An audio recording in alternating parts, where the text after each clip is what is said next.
Welcome to the Young Money Diet Podcast. Today I have Cameron Shervey joining us. Thanks for tuning in. Thanks for having me today, guys. I feel really privileged to be a special guest.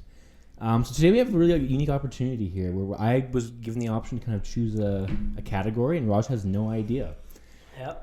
So today we're going to talk about something that Raj does literally every day, and it changes every single day. And we're going to talk about career planning. So me and Raj are both engineers that work in the oil and gas industry in Alberta. It seems like every single day, pretty much Raj's career plan changes a little bit. He's a super ambitious guy. And, so just recently, to give you a little background information, Raj is debating doing the MBA. I actually just wrote my GMAT a few weeks ago. So it kind of fits in with the whole kind of time, money, value thing going on the podcast. So Raj, what's your current overview of your career plan right now? Sure. So, yes, full disclaimer, I had no idea what we were going to talk about. So this is a good category, and yes, I can definitely relate. So I'm an engineer in training, soon to be a professional engineer, as you mentioned, working in oil and gas. I've had a lot of different jobs. I've worked in consulting in the past. I've worked in pipelines. I've worked in inspection, static equipment engineering. I'm a mechanical engineer by background. Recently, I've had the pleasure and opportunity to switch into something a little bit more unconventional. Pseudo planned, pseudo not planned. It kind of goes into the whole gambit of what we're going to talk about with career planning. So I'm doing operations support. So it's a lot of process engineering, looking at day-to-day firefighting, but also looking at the KPIs, longer-term performance of how the units are running. So I work at an operating plant. Career planning in general, I wish I had started earlier. I wish I had started maybe when I was 18. So, but I think that's a little unrealistic to expect to have a career path when you're 18, let alone 25. What's your career path? Yes, I agree. So, and I don't think it's a straight line. It's definitely, if you're at point A and you want to go to point E, it's not just a straight line. I think there's ups and then there's downs and then there's horizontal lateral moves and sometimes there's back moves. But I think it's important to have like an overall objective. But and I think the problem too is like a lot of people, like life's too short to really be good at multiple different things. Yes. And we're not going to talk about specialist versus generalist today, but like you can't be a software engineer at Google and be a good plant engineer at your current company, right? So you can't really do both, right? So you definitely want to work towards a goal, and I think that's kind of important to keep that in mind. But like you're right, like you want to do X and then opportunity Y comes up, and maybe Y is not really on the route to X, but maybe your company says, you know what, to do X you got to do Y. Right. And at the end of the day, I think the companies have a lot of, like, especially in today's economy, company has a lot of say of where your career path is going to end up. And, yes.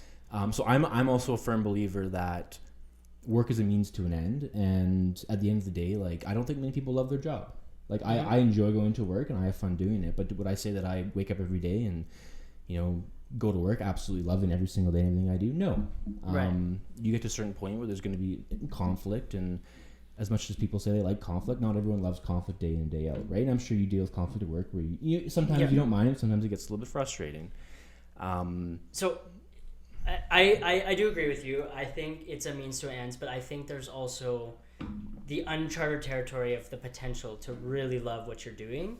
And I think people, you have to also enjoy the journey, because I'm cognizant of that, because of course I have several different iterations and changes of goals and where I want to go and be, but I also am enjoying the journey. And I think it's really important for people that are ambitious or have the inspiration to go. They need to make sure that they're performing and contributing 110% in their current job, because that's what, first of all, that's your literal job, but it's also what opens up those doors and avenues. And even if you're not 100% in love with it, in past roles, there was things that, especially as co-ops, which is the benefit of co-ops, is you kind of know if you love it or don't love it. But once you're full-time, even if you don't love something, I think it's good to build different strategies to move on, but you still have to be performing.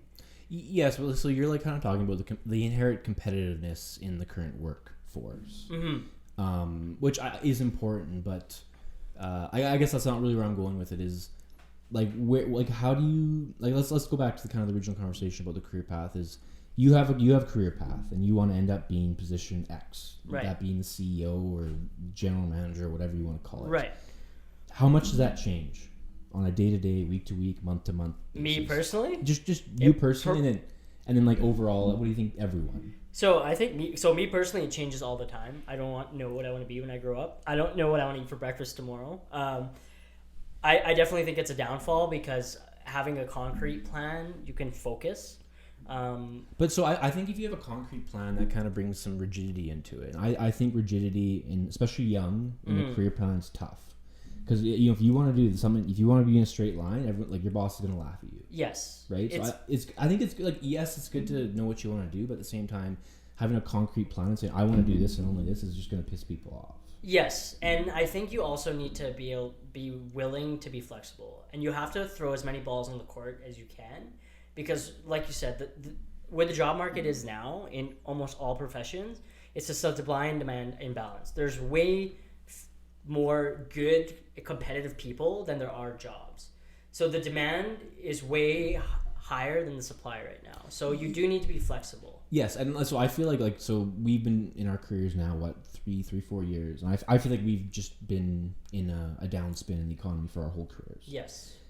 So for example, people at work talk about the good times back in 2008 or whatever you want to do. I don't know if those times will ever come back. Mm-hmm. I don't know if it's a bad thing. Like it's a little more balanced now. And I think the bad people are no longer employed, right? So maybe it's this inherent competitiveness has increased productivity, and perfect example is what oil companies are making on oil is so their cost to make a barrel of oil is way cheaper than it's ever been. Yeah, because they've been forced to adapt. Yep, more efficient. I do think that's probably a side consequence of oil being low, but it's still a win. I think that's good. Like at the end of the day, I work in the oil and gas industry, but I'm team become more efficient, become more cost effective, and also at the end of the day, reduce greenhouse gases and help the environment. Right. And I guess so. We're getting a little off topic now. Yeah. So I'll pose the question back to you then. You asked me like how my iterations change. So are you similar, or do you have more rigidity? So I think like it's funny. Like when everyone's 18, everyone wants to go conquer the world. So when I was 18, I said, I want to be CEO. I want to go run the Shells and the Suncors of the world. And it's funny. You get out into the real world and you realize that there's someone beside you who is smart, put together, and is going to work just as hard, if not harder than you, right? Yeah. So kind of it puts some perspective into kind of what you want to do. And I don't know what my top level is. I think at the end of the day, what me and you want to do, we can boil this down to is we want to find that top level. Mm-hmm. If that top level is the CEO, if it's just a supervisor, maybe it's just an engineer, which is nothing wrong with that, right? But we want to find out what that top level is. We want to max out, or at least find something that we're really, really passionate about. Yes, or interested in. And so I think that boils down to like at the end of the day, I don't wake up every day and live to do engineering.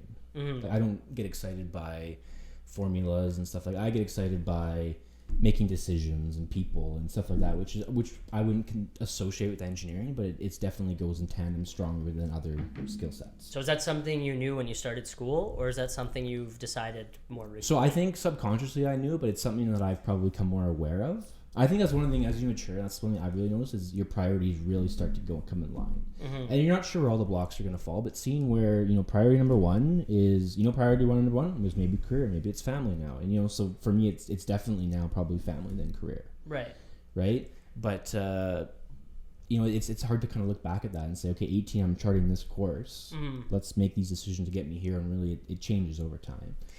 So I think I agree. I think I like what you said about when you're younger, you want to conquer the world. I think that comes with naivety a little bit, especially when you're not totally exposed to working in an organization. You don't really realize how hard it is because, like you said, there's people that are going to put in 3 times more work, 3 times more effort, and that's just their priorities. Where you get older and you get more mature, you realize maybe fitness is your priority, maybe family, maybe some of the relationships. There's so many other things on the spectrum of life. But for career, what would you say, so somebody like yourself that wants to make a little bit of a transition, how have you, or are you planning to go in that route? I think you got to communicate it. So you got to talk to work and be honest about what you want. I think you have to be flexible too. Like, obviously, we were talking about this earlier, but being a millennial is you want change to happen right away. Right. And it takes time, and organizations aren't as nimble as individual people. Mm-hmm. Right? So they can't just open up a door for someone because he decides on Wednesday he's a little bit frustrated. And I wouldn't say that I'm frustrated, but it's definitely you want things to move and you want more responsibility. It's funny. Like I remember, 2 years ago, I wanted more responsibility. It's like, well, looking back, I probably didn't earn it at that point, right? So, I think for me, you have to, be confident, be confident in yourself and your ability to kind of move forward and keep grinding. I would say, but at the same time, like your company has priorities, you have priorities, and you got to kind of meet in the middle somewhere. Yeah. So I think that was kind of something that I had to kind of come to terms with, is that it's not my way or the highway. That's not practical. At the end of the day, it's easy to say, yes, you should prioritize yourself over everyone else, but you'd be hard earned to find a company who wants exactly what you want to do. Because the majority of people want to just sit around and talk to people and like do very like non, quantifiable or non, technical stuff. They want to sit there and talk to people and develop relationships and business development. Right. And realistically, very little people actually do business development or stuff like that. That to me is probably the top of the spectrum. It's something where you get like I personally I get excited by bringing in purchase orders, bringing in money, like bringing in work, that kind of stuff. But realistically, if you have 40 engineers, you only probably have a couple people doing that, and they're all senior. Right. So I think you have to kind of come to terms with that. But like for me, for example, is like I think you have to set yourself up for success. So if you want to compete in that top 2 rings or whatever you want to call it, you need to start making decisions now. I agree. And you have to decide if you want to be, and I'm probably going to screw this up, I think it's a big fish in a little small pond or a little fish in the big sea. Something, I probably screwed that up, but you know the analogy. So I wanted to talk about, because I've worked with big and small organizations, for career planning, what's the difference between merit and network? And what are your thoughts on that? So me personally, I think it's a little bit of hybrid. Unfortunately, I've seen a lot of individuals move to places based solely on their networking, which, yes, that's valuable, but I've seen other people not get those opportunities and they had much more merit. Yeah, and that's fair. So I would agree with that. Like it's definitely like you should never underestimate your network.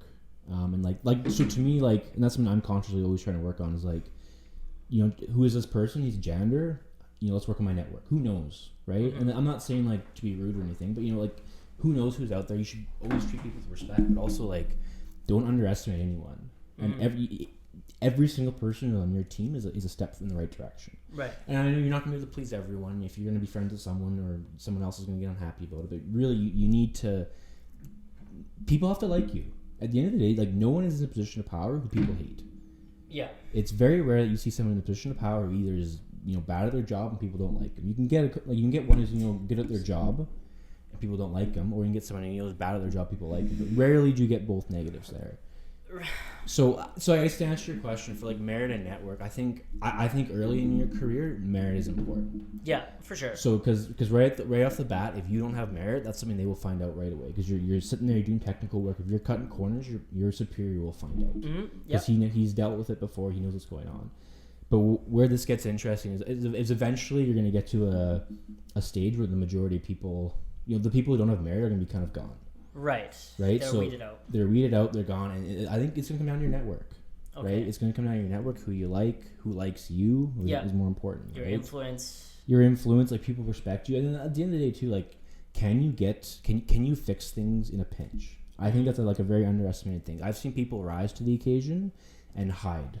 Right. There's the people who can sit there and talk the big game but can't walk the walk. And it's funny. There's someone at work who you rarely hear from him, but when stuff needs to get done, he's the first person there, and he does no complaining and does it. Right. So I think that's kind of like the low maintenance. Maybe is what I'm trying to get at. Right. Doesn't take any credit, but just gets the work done. So for career planning, do you have a concrete written? Here are kind of my top goals, whether that's career goals or like I just want to work on this project, or is it kind of in your head, or like how do you actually strategize personally? So it was I think for a long time it was just in my head, and then I've worked more to kind of put it on paper, and say okay, I want to get here. And for example, one of the goals is MBA. Right. So to me, the MBA might be useful, might not be. I don't know. It depends where I am in 6 years when I'm done it. Right. It's impossible to know what you want, but I think to have a chance to be in that top tier, you have to go towards it. And I think a good example is to revisit your goals. And I'll spin it kind of as a goal perspective. Like for me, a goal is MBA. Okay. and it ties into my career path. But I think like my career path is like a career path is. It's a fun thing to talk about, but it's really so dependent on everything else going on in the world. Yeah. Right. So, for example, I would say to you, sure. you want to be in oil and gas. Well, oil and gas might be done in 20 years. Right. Right. If you want to be a manager, well, look at the way the world's going. Managers might be, less extinct in a couple of years due to all this technology and people getting smarter and smarter. Right. So it's really hard to know where things are going. I think that's why you always have to be versatile and you always have to be adapting. Mm-hmm. So I think like having a career plan is important. But do not sit there and be so rigid. You can't adapt to things. Yeah, well, it changes. Like so your MBA. Do you have?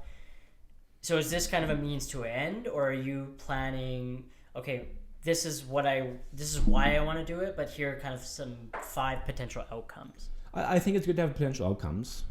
So I think you should go into and I think this is something I realized recently is you need to go into a conversation, understanding what the outcomes are. Right. So if you go to work and say, I'm not doing X, what is work going to do? They're going to say, okay, we're going to make you do Y, or we're going to say, don't work here anymore. Yeah. You have to understand what the outcomes are going to be, what you're just like, how your decisions are going to impact that. Mm-hmm.